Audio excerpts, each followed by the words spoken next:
Good afternoon, and thanks to everyone in the media that is here today, and thanks to all of the state employees, county employees, city employees, and the emergency first responders that are responding to this challenging event that we have here in the state of Mississippi.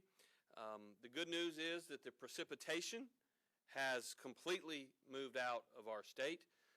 The less than good news is that the temperature lows remain down below 10 degrees throughout our state, and the highs tend to be below 30 degrees throughout our state.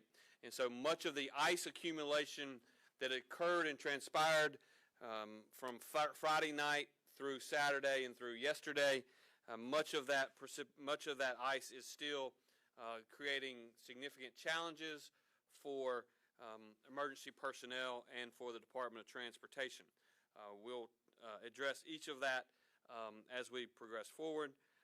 Earlier today, I signed an executive order, and we will deploy the Mississippi National Guard over the next 12 to 24 hours. This is something that General Ginn will talk about, but he and his team started planning for this as early as the first part of last week, so they have been prepared for this. We will deploy at least initially up to 500 members of the Mississippi National Guard with the expectation that it is possible that those numbers will go up. We obviously are going to deploy them when it is safe to do so in various communities, and want to make sure that they are prepared to do that. While I'm talking about the Mississippi National Guard and them being engaged to work with our state emergency management team as well as our local emergency managers, let me remind everyone, particularly to those who have the cell phone numbers of the top leadership at the Mississippi Emergency Management Agency or at the governor's office or even myself, that there has to be a chain of command in this storm recovery. There has to be a chain of command in every storm recovery. And the best way for local officials to get what they need is to work with their local emergency managers at the city and or county level to make sure that they are utilizing the system to request whatever their needs may be. As you may know, there are currently 48 counties that have damage reports, and of those 48 counties, as we mentioned yesterday, at least 37 of them either have had or continue to have ice on them. So there's a lot of moving parts. There's a lot of logistics that has to take place as we try to respond to each and every challenge. And the best way for you to get whatever you might need quickly is to do so by asking for it through the proper channels, and that is through your county emergency management director. The people here at MEMA can respond and get the assets where they need to be most quickly when that particular chain of command is followed. In terms of official damage reports, today was the first day where we really started to receive assessments from around the state. We have 14 major damage assessments on individual residential property, 3 minor damage on individual residential property. We have 1 major damage assessment damage report filed for a business, and we have approximately 20 assessments done for public roads major damage. The Department of Transportation will be reviewing that, obviously, as they are out and about. In terms of shelters and or warming centers, we currently have 61 shelters and warming centers located all throughout the state of Mississippi. Those 61 warming centers are located in 30 different counties throughout the state. In addition to that, we have a web EOC request. Again, that's the actual system that I was talking about earlier, where the various needs need to be input. We have 33 counties that have made a total of 136 requests. Our team at MEMA is analyzing each and every one of those, and we want to make sure that we prioritize them and we get unmet needs met as quickly as possible. I mentioned yesterday, and I will say again with respect to the federal government, again, as a reminder, all of these recovery efforts have to be state-managed, locally executed, and federally supported. I spoke earlier today with the Secretary of Homeland Security. She offered whatever we need. We have FEMA assets on the ground. We appreciate that. We are working closely with them as we have in the numerous disasters that have occurred during my administration. We will continue to do so. The requests that we have made to our federal partners include, as I mentioned yesterday, up to 36 generators were requested yesterday. We have 30 of those that are either situated in our state today or will be situated by close of business. We have requested and will receive an additional 30 generators such that we will have as many as 60 hopefully by the close of business today, half of which we've already received. We have also sourced bottled water, MREs, cots, blankets, and tarps from our federal partners, and we are receiving those as it is safe to do so. We have and are utilizing Camp McCain for the logistics. We have already housed a number of federal personnel as well as linemen there at Camp McCain, and as we call in more and more National Guardsmen, we will utilize that facility as well. We have already actually had a mission assignment entered into by the Department of Public Safety in Bolivar County that we have sent additional personnel from DPS to Bolivar County, and that mission has actually been completed. As we look to the future, we know that we have a lot of work ahead of us. I said this yesterday that I was afraid that it was going to get worse before it gets better. That was true yesterday, and with the temperatures getting to where they're going to get tonight, particularly in the north part of the state, that may still be true today. Not only that, we do expect that temperatures should get above freezing in most of the state tomorrow with sunny skies. But I can tell you that just because the temperature is a few degrees above freezing with sun doesn't necessarily mean that all the ice is going to be gone immediately.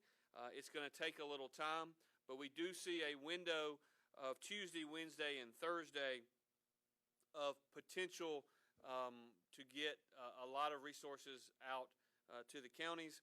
But we also have challenges in that it appears at this time there may be another front coming in to the state sometime around the weekend with very low and frigid temperatures, and we will be dealing with that as well. So again, we've got a lot going on.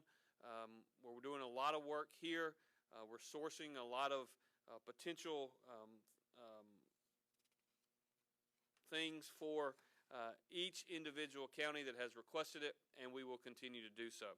At this time, I'm going to ask the Executive Director of the Mississippi Department of Transportation, Brad White, to give us a brief update on road and what's going on with his group. Thank you, Brad. Thank you, Governor. Our challenge continues to be ice and trees, and then trees that have power lines entangled in them. The MDOT teams are working with some power companies to utilize a systematic approach at addressing this. As the governor said, it looks like we're going to have about a 3-day window where weather will be cooperative and hopefully will be our best friend in trying to get out. As we said, the best thing for treating ice is sun and above freezing temperatures. But we are mobilizing crews now from our central Mississippi and south Mississippi areas, sending them into the northern part of the state and into the Delta to help offer support to the crews that have been working there. I do think it's important to remind people that today was day one after this event. As we move into the next few days, to give you an idea of what we're facing in the affected area, the Delta, North Mississippi, we're looking at just with the state transportation alone. This is not counting city streets, not counting county roads, but in the state transportation system alone, over 15,000 lane miles throughout the area that were being impacted. In that same area, you're looking at over 3,000 bridges that we've been treating and that we've been trying to keep from freezing over. Over the weekend, with a crew of about 500 maintenance workers, we've logged over 20,000 man hours. We've provided over 200,000 gallons of brine, over 1,000 tons of salt. We'll be adding another 100, 150 employees to that in the coming days. This has been the biggest pre-treatment and treatment efforts that the department has ever done for a storm of this size. And I think it's also important to note that winter weather such as this that we've seen in some areas of the state is not the normal situation for Mississippi. But hopefully over the course of the next 3 days, Mother Nature will cooperate with us. We'll be able to work with the power companies and begin cutting through some of the areas now that remain to be closed. Our goal has been to keep the interstates, the 4-lane highways, the major 2-lane highways with commercial traffic and others passable. And I point out that word passable. That's a lot different from saying it's safe. I think it's still very important for the people that live in these affected areas to recognize that the best thing they can do is, if at all possible, to stay home unless travel is just a must, because the roads are still in a dangerous place until we can get the weather and the resources deployed to try to open that up. But that gives you a report, Governor, for where we are right now. Thank you, Brad. At this time, I'm going to call on Mac McCraney, head of the Mississippi Emergency Management Agency, to give you an update from this particular place where we find ourselves. Thank you, Governor. Just want to let you know, MEMA is still coordinating with all 82 counties and the Mississippi Band of Choctaw Indians, which are in 13, 14 counties themselves. So that is the process. Every time we practice or we train, there is WebEOC. That is how we get requests in from the locals. And then when they ask, we need 3 generators. Okay, well, now we've got to come back and ask if it's not, is it a 110, is it a 240, 440, triple phase, single phase? So those are the things that we're actually verifying. The National Guard as well has got some teams that are going to be accompanying us to be able to actually dive down and say, what is it you really need at this point? We know the wants. We know we need to get things back online. We're working with the power companies. This is some things that we do. Every single entity, every state agency, every asset that comes into the state, they coordinate with the State Emergency Operations Center, where we happen to be having this speech right now. So to be able to get those things in, we work it from this level. When somebody asks for a generator, the first thing to do is call the power company. How much longer till you can get this back online? If it's quicker, then I can drive up there or take a generator up there to them. The Adjutant General was able to let us use Camp McCain, which puts us further a location into the state. So it's going to make our response time even slower with some of those things that we've got to get out to the public and get to those local entities. So as of right now, we're going through our call list each and every day, every impacted county, those emergency managers. Tell us what you need, tell us what you don't have, tell what's been solved, and we're working through each and every one of those at this time. And that is the most important thing that we do at that local level where the impact is. Today, I think I was driving back from Copiah County. It was 28 degrees. The sun was shining, but I know there was ice if I went north of 55 and I started hitting Madison and those other counties up there. So please stay off the roads if you can. Let the emergency personnel do their job. Let the linemen do their job.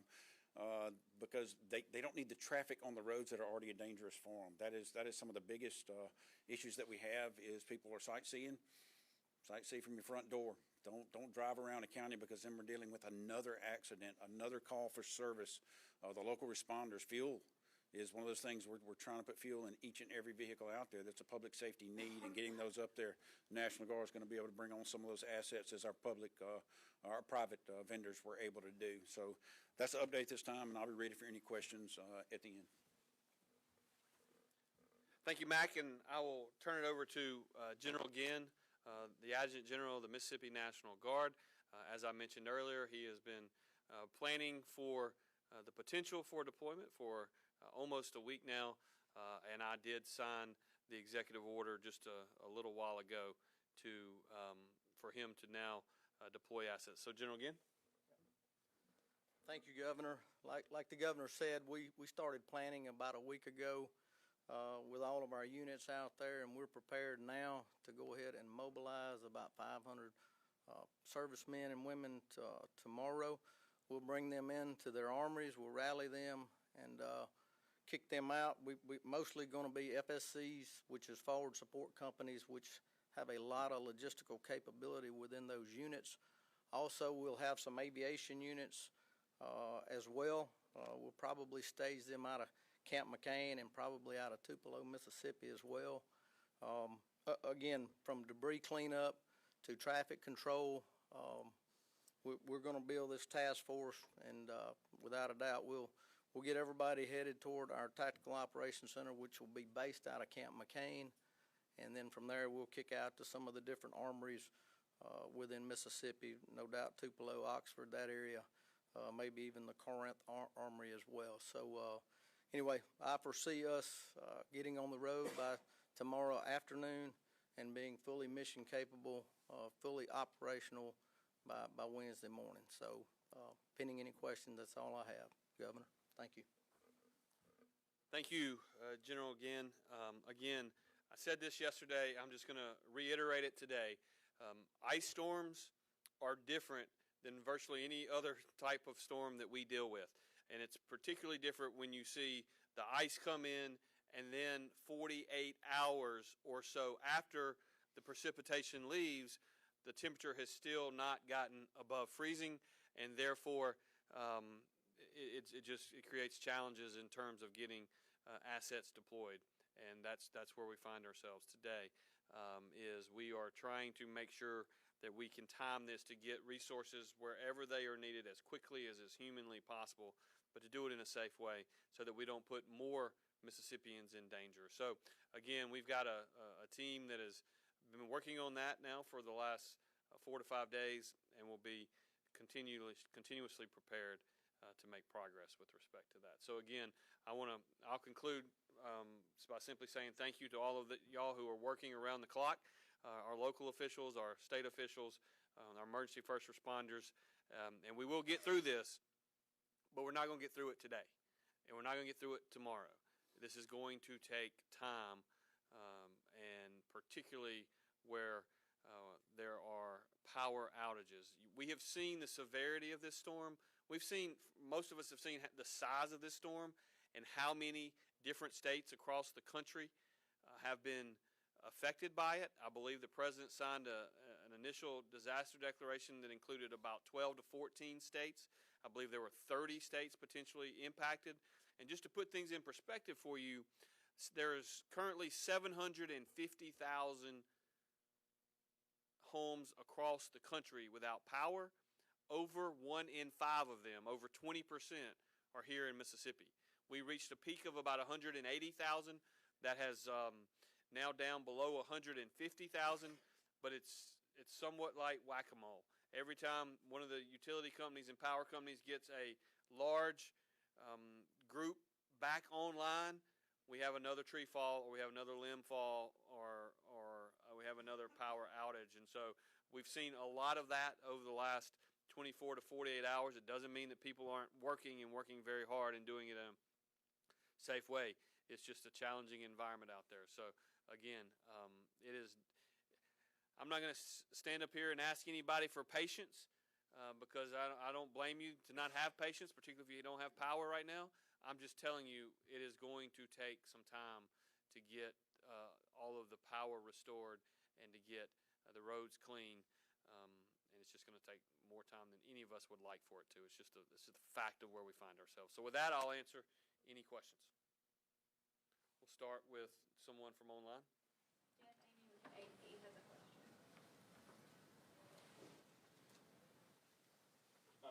Good afternoon, Governor. There are reports that some water utilities in northeast Mississippi are not able to supply water because they have run out of power. Do you have any idea how extensive that is? Yeah, well, Jeff, it's been a long time since I've had to answer a question from you, but I do appreciate the question. Hope you're doing well. I will tell you that there are certainly reports of rural water systems. My expectation is that those rural water systems, for the most part, had generators in place, and in some instances, those generators failed. And so we are assessing that as we speak. And again, part of when we're talking about the potential for deploying generators, everyone probably initially thinks, well, we can get a generator for our house. Well, that's not at all what we're talking about. We're not deploying generators to individual residences. We are deploying generators based upon need and based upon priority at long-term care facilities where there are hundreds of elderly people and more vulnerable people living, where maybe they had a generator that failed or was not properly maintained, or whatever the issue may be. We'll deal with what caused it later. We're trying to save as many people as we can. How widespread it is, which I think was your initial question, is yet to be determined. But I would not be surprised if it were not accurate that some of the water systems are having struggles, again, largely because the power that they utilize for pumping stations, et cetera, is not being delivered right now. Now, we're hopeful, and again, that's where, as Max said earlier, we're trying to assess and coordinate for a particular water system that may be without power. Is the power company going to get that power back on soon? And if so, they may be able to get the water back on before we could even get a generator deployed to them. And so, again, we've got an entire group upstairs working on these issues, and as we progress forward, we'll give you an update as we have them. Yes, sir.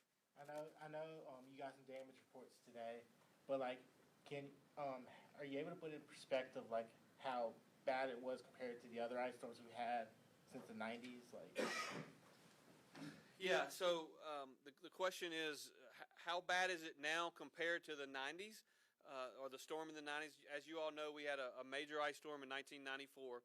We had a freeze and a cold weather event in 2021 as well. And so a lot of us up here dealt with that. What I would tell you is we don't know for sure yet how this particular storm compares to 1994, but we also know that in 1994 there were some customers who literally went weeks and weeks without power. Again, I can't tell you with certainty that we're going to be in the same situation this time as we were in 1994, but I can tell you with certainty that it took a lot of customers to get turned back on in 1994, and this storm in general is similar in size, and in fact maybe on the southwest part of the state went even further south than this particular storm did. We did dodge a bullet because here in the central Mississippi area, where there's large population centers in Hinds, Rankin, and Madison, we haven't seen the large number of power outages that we see in other parts of the state. DeSoto County is not reporting significant and large amounts of power outages. Another huge population center just south of Memphis. It appears, got mostly snow, not entirely, but mostly snow, which is a completely different animal to deal with than is a couple inches of ice. So we'll have to get all the damage assessments in before we can compare the size and enormity of one storm compared to another. But I will tell you, it's really bad in a lot of the more rural parts of North and Northeast Mississippi. Yes, sir. To what degree are the Guards members who are going to be deployed, will they be able to offer logistical support in the damage assessment and restoration of the power grid, just lines? Well, look, the restoration of the power lines is largely going to be done by the power companies, the rural electric power authorities, the Entergy TVA for transmission.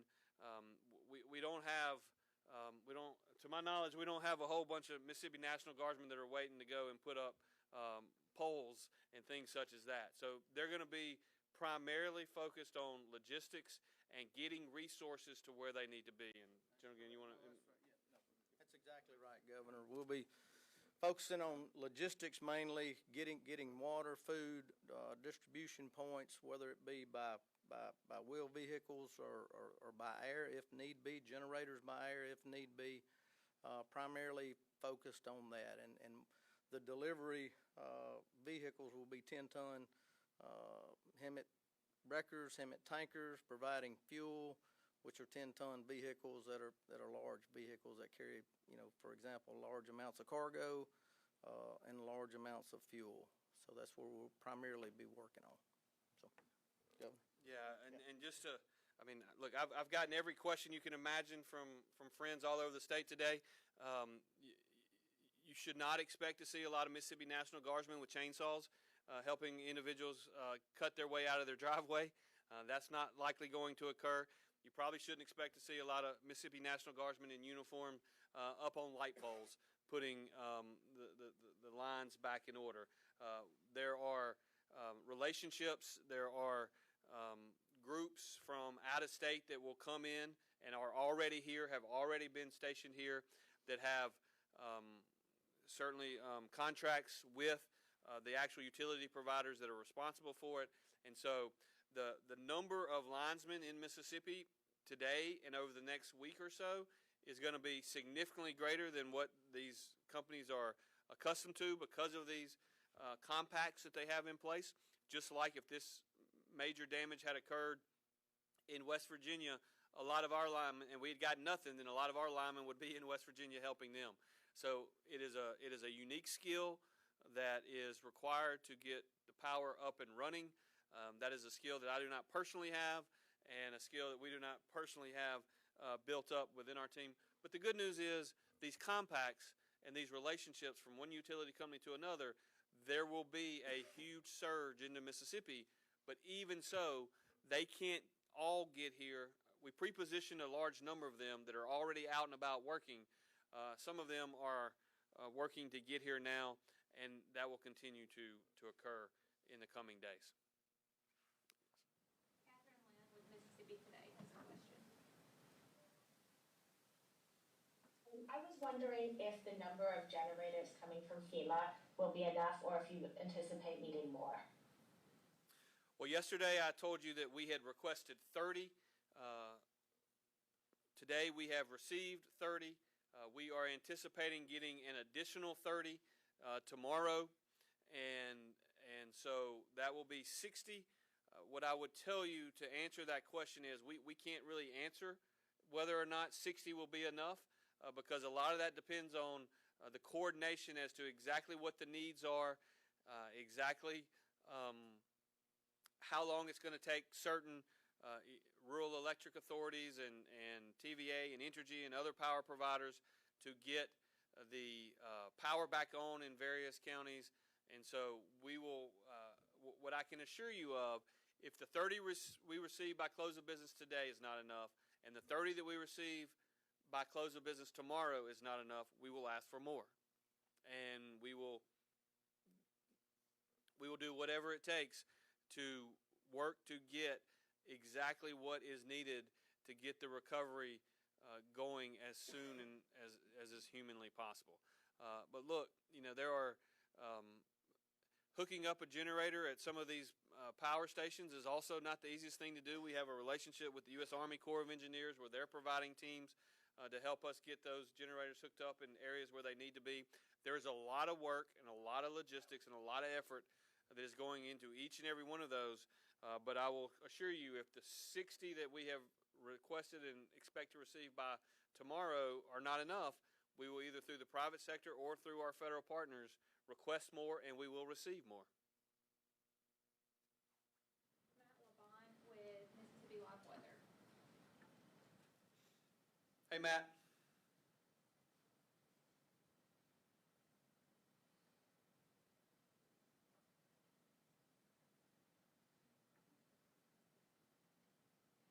Matt, can you unmute your mic, please?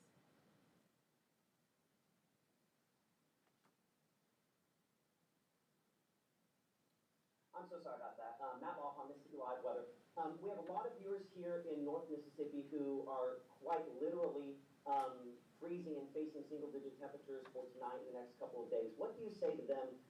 Because they've been blowing up my Facebook saying we need it quicker. What suggestions do you have? Yeah, so I think what I would tell you is if you're without power and you don't have gas heat, we have warming stations open in approximately, we have 61 shelters and or warming centers open. Those are in 30 different counties. If you need to get out and get to a warming center, if if you do not have available heat either through gas or a fireplace, then I would encourage you to go to one of those warming centers and where we do have power and where we do have heat, because you're right, the number of the temperature tonight is going to be very, very low throughout North Mississippi, and so that would be my recommendation. If the issue is concern about the temperatures tonight and the lack of heat, then utilize one of those resources to get to a warming center. Yes, sir.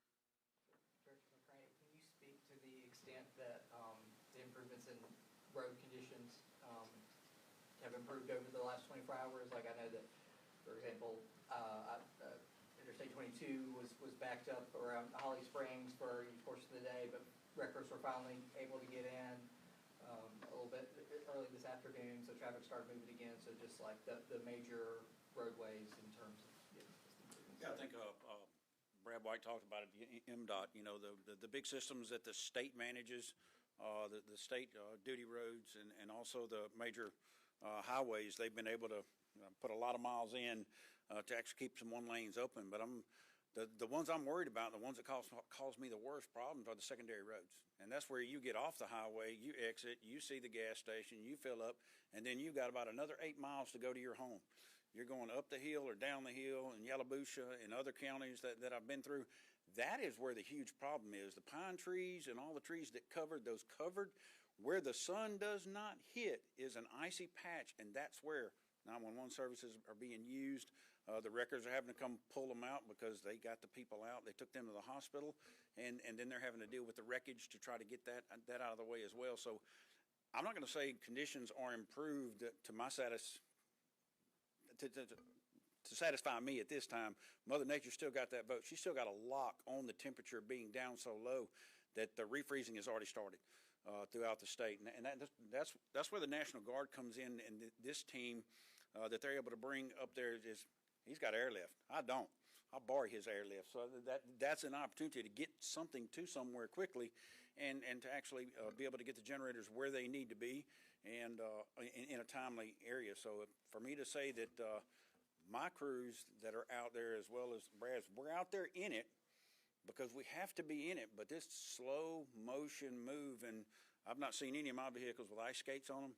You cannot get around when you have ice in the curves on those secondary roads. You have some great pictures, and I have some great pictures of Highway 22 and 55 going north, but that 2 miles off that highway, that's where it's getting dicey, and that is where people aren't traveling roads very much, and that's where the wrecks happen. That's where people get stranded, and that's where we're going to concentrate these teams that the Adjutant General's bringing on, the ability for a 10-ton vehicle to be a heck of a footprint they can make, and they can get through. He can drive on the right-of-ways of road and get out, and that's what they're built for, and we can have presence patrols and other things. So I think we're close. I said first 72 is on you yesterday. I said we were at 24, about 36, 48 more hours, and then there'll be that secondary roads will be clearing. But we're going to get out there as quick as we can. We got the teams ready. We're double checking on the generators that have been requested. Somebody asked, how many are on site? We pre-deployed generators 5 years ago to a lot of sites all over the state of Mississippi. So we were ahead of the game. And then we did our own personal contracts at MEMA. We have standby contracts, and we were having the rental companies drive in, hook them up to the patrons that needed it, those government entities that we knew theirs had failed and a new part had not come in and whatnot. So we're ahead of the game, but I don't like the game. But we're here to play it, and we're going to do everything that we can. Let me just say that what makes this a little bit different is the fact that you're dealing with ice. You can't plow ice like you could if this was snow. And so our goal from the beginning with the interstates and the 4-lane highways have been to pre-treat it, to try to prevent as much freezing as possible, to try to have workers out there in a way to maintain a passable lane on these different routes. So if you look at 55 North, it's not going to look anything like it does in mid-July, and that's just because the substance is frozen onto the roadway. It packs up in a way that a snowplow is of no use against it. And so that's why we say that the best friend that we would have in this is what we hope to have over the next 3 days, which is some sunlight, and which would be temperatures that rise above freezing. And with that, some of that packed in ice will start breaking up and slushy, become kind of slushy to where our equipment will be able then to push it out of the way, and we can start making things a little more passable than that. One of the things that was said just reminded me sort of as we deal with the various things that pop up, and I think we have proven over many years that we plan for the worst and expect and pray for the best and expect somewhere in between. But just Mac mentioned emergency 911. We've had to spend a great deal of time over the last several days as 911 services go out in particular counties, ensuring that we get those calls answered, and how do we work together and coordinate with various counties to make sure that everyone that has the ability to call and needs emergency services, that we at least can answer the call and see how we can get people out to help them. And obviously trying to help as many people as possible is our goal. Yes, sir. Two questions. Sure. One, do you have any, you want to say anything about the 3 people that died, and is there any updates on the amount of deaths we've had in the storm?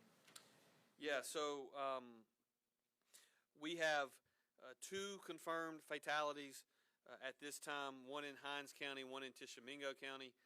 There are reports of a 3rd fatality that, at least, again, for it to get to me as a confirmed fatality, there's a lot of work that has to be done. There are reports of a 3rd, but we'll get to them at that point once we find out. We have a number of injuries that have occurred, at least 2 injuries caused by weather-related events. And the only thing I can say is we are praying for everyone that has been affected by this storm, and certainly those who have lost their life.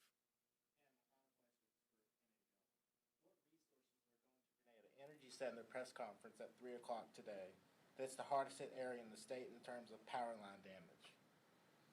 Yeah, obviously Grenada has been hit pretty significantly. There's no doubt about that. I will tell you that Entergy does not provide service in places like Tishomingo County, in Alcorn County, in Tippah County, and Lafayette County.